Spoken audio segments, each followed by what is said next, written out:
This is the WZRD News.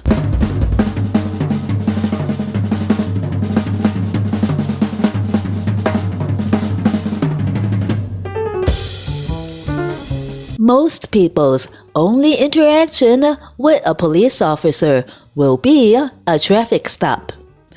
The first thing you should do when a police officer turns on his or her lights is pull over. Remain in the vehicle unless the officer instructs you to get out. An officer can instruct you to get out of your car.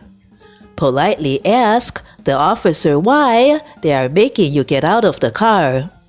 They may not tell you, but you are putting them on notice that you are not simply going to comply with every request.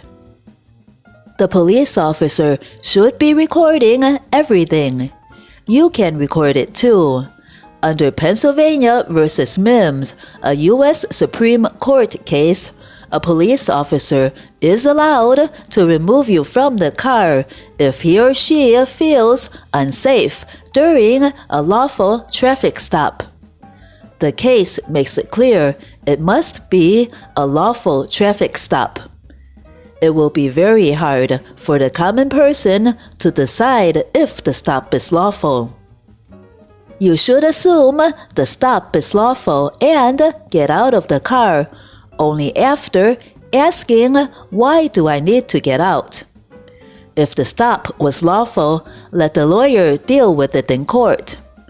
When you get out of the car, you can roll up the window and lock the car. This is not a sign that you are hiding anything, and it does not give the officer the right to search your car. When the police officer approaches you, don't answer any questions. "Do you know why I pulled you over?" is typically the first question an officer will ask you. Your answer should always be, "I don't know why you pulled me over." This answer doesn't incriminate you.